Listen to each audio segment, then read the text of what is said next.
So I do want to say something and I don't know if you said it while in the podcast or just before, but you said, there's this exponential increase in technology, but then a decrease in, you said happiness. Yes. That was the word that you used, and I think when you're only showing what you want to show, and typically it's all the good things in your life, imagine the audience that you're catering to, especially like the younger generation. Like they're growing up, like for instance, my son is growing up thinking that every family he watches on YouTube is a family that should be acting that way in real life. Yeah. You know what I mean?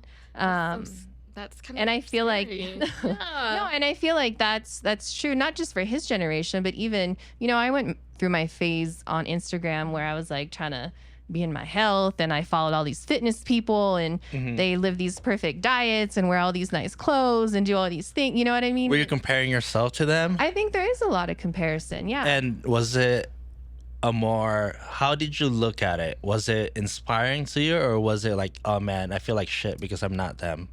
I think I wanted it to be inspiring, but I don't think I was in the mental space to take it as just inspiration. Yeah. And instead, I took it as a way to kind of like beat myself up. You know what I mean? And I think that's like the biggest difference. And that's the unhealthy side of exactly. things. Like because you can, yeah, I think you're going to say what I'm going to go ahead. Well, because you can either look at it from a healthy side and not healthy side. Because I feel like social media as a platform, it's neither good or bad, I think. Right. And it's like for your demise or for your good gracious of it, like, I don't know. I'm interested to see what your audience will take out of it. Like, do a check with do an audit with the people that you're following. Do they like Marie Kondo that ish? Like, does it give you joy? Talked about her. Yeah, she talked about her on the podcast before. Yeah. Did you talk about it in this context? Or? No, we didn't really go into it, but we were talking about room and organization. I said you should look into the book because she talks about how items and energy, like it should spark joy. And if it doesn't, that energy doesn't belong to you. And I feel like content in the same way too. It's like, you can see is the thing that you're watching or you're consuming, is it giving you joy or not? Yeah. Is it giving you that guilt and shame that you don't have that perfect lifestyle? Then I need to unfollow it, because being in a place of guilt and shame and like not enough is not how I'm going to live my best life. You know? Yeah, absolutely. Yeah. That's a good exercise. Yeah. Going through your feed. Yeah. I've actually unfollowed some people. Yeah, I've tried to do that. Well, it's not that. It's just like, it's not that they're posting something bad. I was just like, I don't really interact with them. I'm like, fuck it. Like, I don't need that. Even like an interest thing. Yeah. Yeah. But I think now though, I guess it depends, like, right, on what your algorithm is. Because I think it's built in such a way where sometimes if you are gravitating towards the right stuff, you'll keep continuing to get the right stuff. Yeah.